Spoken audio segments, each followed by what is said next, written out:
निरंतर चल ही रही है, लेकिन इस दौड़ में कोई गिर गया है, कोई रुक गया है, कोई लंगड़ा रहा है।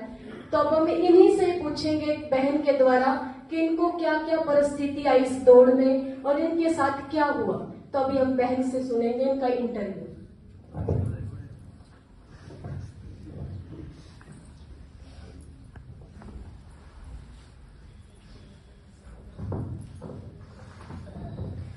ओम शांति। तो आइए अभी हम जो है 1 नंबर के पुरुषार्थी से तो बाद में मिलते हैं, क्योंकि वो हमेशा ही एक रस अवस्था में चलते रहे, अव्वल रहे। तो अभी हम बाकी पुरुषार्थियों का इंटरव्यू लेंगे, देखते हैं कि उन पर क्या क्या परिस्थितियां आई और कैसे उन्होंने उन परिस्थितियों को पार किया। तो अभी हम 2 नंबर के पुरुषार्थी से पहले मिलते हैं।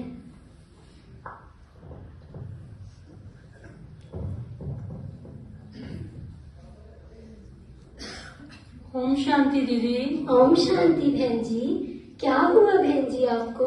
क्या हुआ दीदी, मैं तो बहुत परेशान हूँ, बहुत ही ज्यादा परेशान हूँ। अरे क्यों इतनी परेशान हैं आप?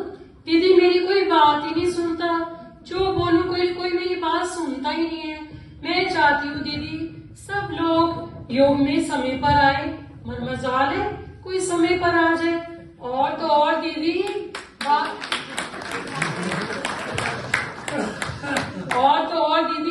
मैं चाहती हूँ कि बाहर सब लोग ढंग से चप्पले स्टैंड के ऊपर रखे, मगर ना दीदी ना, पूछो मत।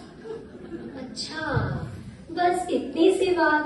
नहीं दीदी इतनी सी तो नहीं, बातें तो मेरे दिल में बहुत है, बस क्या बताऊं दीदी, किसी को बताना नहीं। एक बहन यहाँ पर ऐसे आती है दीदी स्कूटर पर, बिल्कुल सड़क के बीच में स्कूटर रोकती है। बताओ दीदी परेशान हूँ तो क्या करूँ, लोग क्या कहेंगे, ये बीके बहन है। अच्छा, अरे ये मुसीबत है आपकी। जी दीदी। अरे बहन जी, बाबा क्या कहते हैं कि पर चिंतन तो पतन की जड़ है और व्यर्थ तो कचरे का डिब्बा है। बाबा कहते कि स्व चिंतन किया करो, स्व चिंतन से ही हम सबकी उन्नति होती है। ये तो दीदी आप बिल्कुल ठीक कह रहे हो, जैसे बाबा ने कहा है दीदी, आज से मैं स्व चिंतन ही करूंगी और पर चिंतन बिल्कुल छोड़ दूंगी। बहुत अच्छे बहन जी, बहुत अच्छे। अभी आप प्यारे बाबा को प्रॉमिस करो कि आप हमेशा ही स्व चिंतन करेंगे। प्यारे बाबा ओम शांति। बाबा आज से मैं स्व चिंतन ही करूंगी और पर चिंतन बिल्कुल छोड़ दूंगी। Thank you Baba. Thank you दीदी। और भी हमने 2 नंबर के पुरुषार्थी से सुना कि कैसे उन पर जो है परिस्थिति आई। तो अभी हम 3 नंबर के पुरुषार्थी का इंटरव्यू लेंगे, देखते हैं कि उन पर क्या मुसीबत आई है। ओम शांति दीदी। ओम शांति बहन जी। अरे आपको क्या हुआ? कुछ नहीं दीदी, कुछ नहीं हुआ। नहीं नहीं, कुछ तो आपको हुआ है, आपने चोट खाई है। क्या बताऊं दीदी, वो मेरे युगल है ना, मेरे युगल। क्या हुआ आपके युगल वो को? बोलते हैं सेंटर जाने की क्या जरूरत है, पुरुषार्थ तो घर बैठ के भी किया जा सकता है। उनके देखा देखी मेरे बड़े भी बोलते हैं कि घर रह के पुरुषार्थ करो, तुम्हारी कोई उम्र है सेंटर जाने की। अच्छा ये बात है। तो अभी आप प्यारे बाबा से 1 मिनट दृष्टि लो।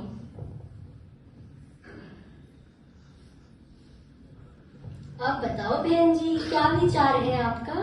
बहुत अच्छा लगा दीदी, अब मैं रोज सेंटर आऊंगी, रोज मुरली सुनूंगी और तेज दौड़ लगाऊंगी। बहुत अच्छे, बहुत अच्छे। देखो आप दौड़ नहीं सकते तो चलना तो है ना। हाँ दीदी।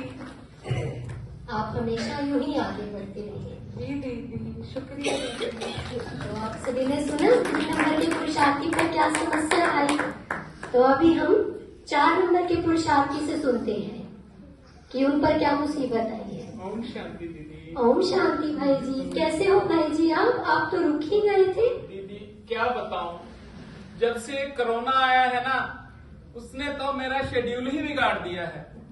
मेरे बच्चे मुझे ये कहते हैं कि सेंटर जाने की क्या जरूरत है, वहां आपको बीमारी घेर लेगी। मुरली तो मोबाइल पे भी आती है, आराम से घर पे ही मोबाइल पे मुरली सुनो और मेडिटेशन करो। अरे भाई जी, कोरोना बड़ा कि शिव बाबा बड़ा? दीदी, बड़ा तो शिव बाबा ही है, पर मुझे तो कुछ हुआ भी नहीं है ना। तो भाई जी फिर आपने 2 साल ऐसे ही खराब कर दिए। दीदी, अब आप मुझे और शर्मिंदा ना करिए। देखो भाई जी, इन 2 सालों के अंदर बाकी सब भाई बहने आपसे कितना आगे चले गए। दीदी, अब मैं ये प्रॉमिस करता हूँ, मैं अपने बच्चों से ये बात करूंगा कि मैं रोज मुरली सुनने सेंटर पे जाया करूंगा और मेडिटेशन भी वहीं करूंगा। अब मैं बाबा से भी ये प्रॉमिस करता हूँ, ओम शांति बाबा, कि मैं डेली सेंटर पे आया करूंगा और मुरली यहीं सुनूंगा। बहुत अच्छे भाई जी, बहुत अच्छे भाई जी। एक बात कहूँ, देखो भाई जी, जब आप सेंटर नहीं आते थे ना, तो सभी भाई बहने आपको पूछते थे कि नितिन भाई जी दिखाई नहीं देते। दीदी, अब मैं प्रॉमिस करता हूँ आपसे भी और बाबा से भी, मैं रोज सेंटर पे आऊंगा।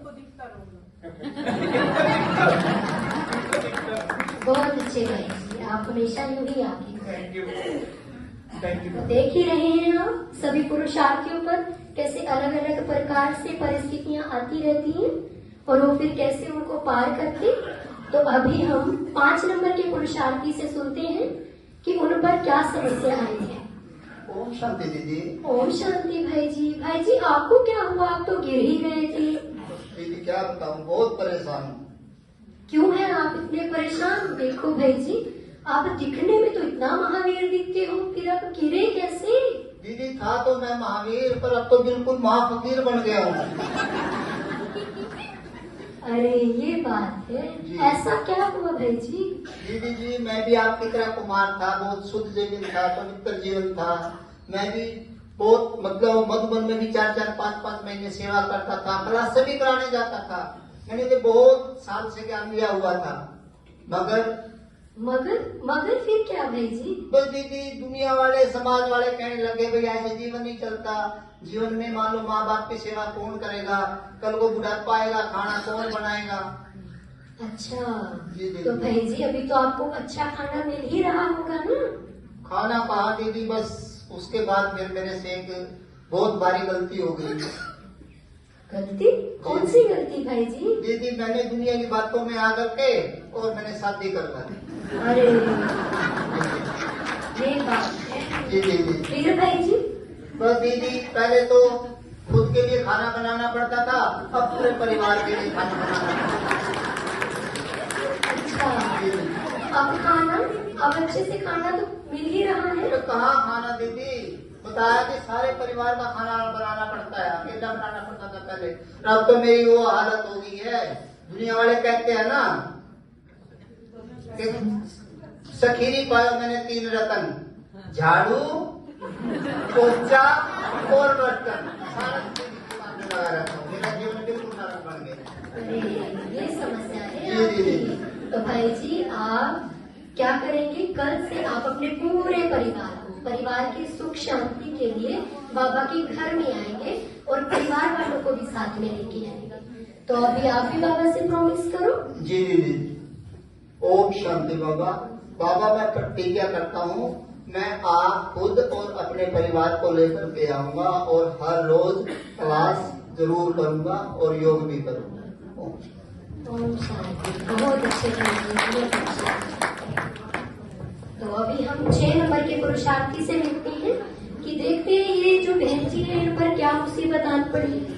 ओम शांति दीदी। ओम शांति बहन जी, कैसी हो बहन जी आप? मैं बहुत अच्छी हूँ। अरे बहन जी, आप तो पिछले 2 सालों से शाम की क्लास करते हो। जी दीदी।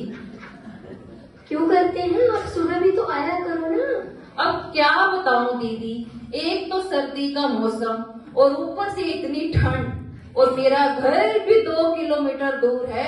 बताओ, आना तो मुश्किल ही है ना। अच्छा, ये तो बहुत बड़ी मुसीबत हो गई फिर। अच्छा बहन जी, आप तो सेवा भी बहुत कम करती हैं। ओ, सेवा की तो आप पूछिए ही मत। रोज शाम को आकर सेंटर की ये सारी चेयर्स मैं ही तो सेट करती हूँ। बस मेरे लिए तो इतना ही काफी है। हाँ, दास दासी तो बन ही जाएंगे। अगर सभी राजा महाराजा बनेंगे तो दास दासी कौन बनेगा? बहुत अच्छे, बहुत अच्छे। वाह बहन जी, वाह वाह बहन जी। अच्छा बहन जी, हाँ जी, एक बात पूछूं? पूछिए। तो आज सुबह सुबह प्रोग्राम में सेंटर पे कैसे आना हुआ? बस टाइम निकाल ही लिया। आपके कहने पे मैंने ये नाटक किया और फिर मैंने सोचा बड़े बड़े दीदी भाइयों से मुलाकात हो जाएगी और मेरा घूमना फिरना भी हो जाएगा। हाँ। बहुत अच्छे।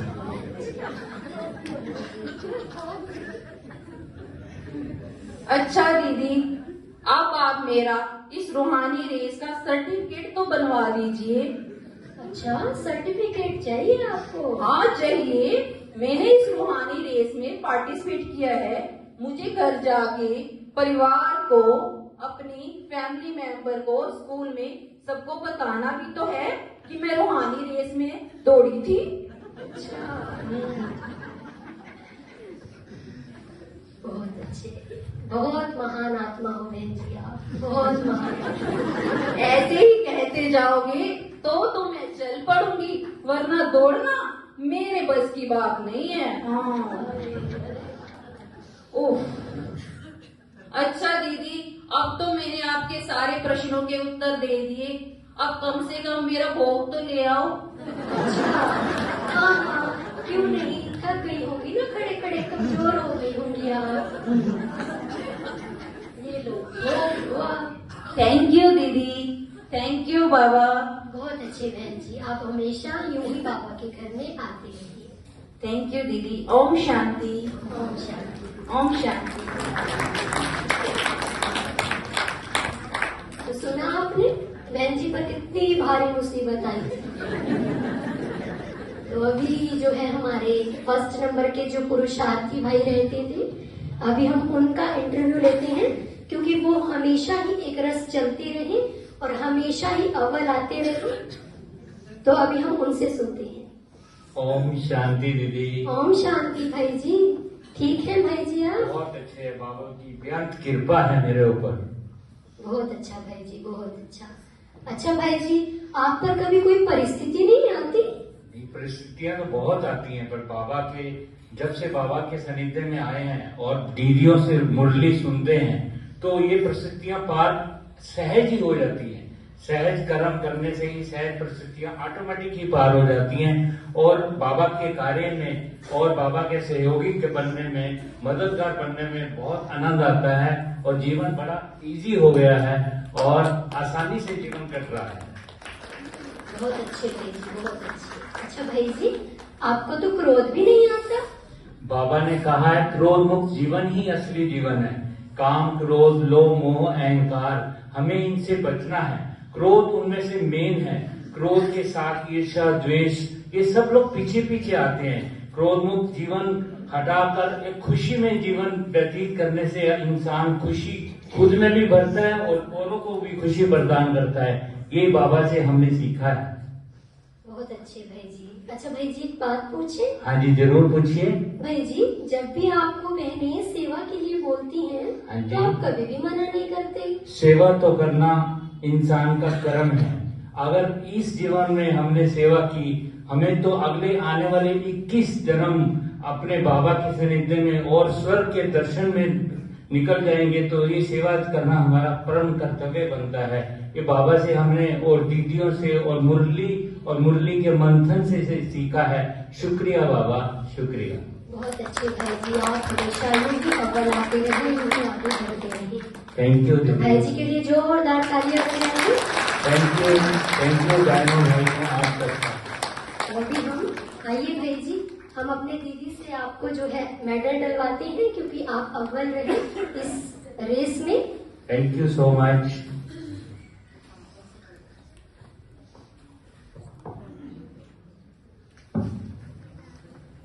आप तालियों का जो है सहयोग देते हैं।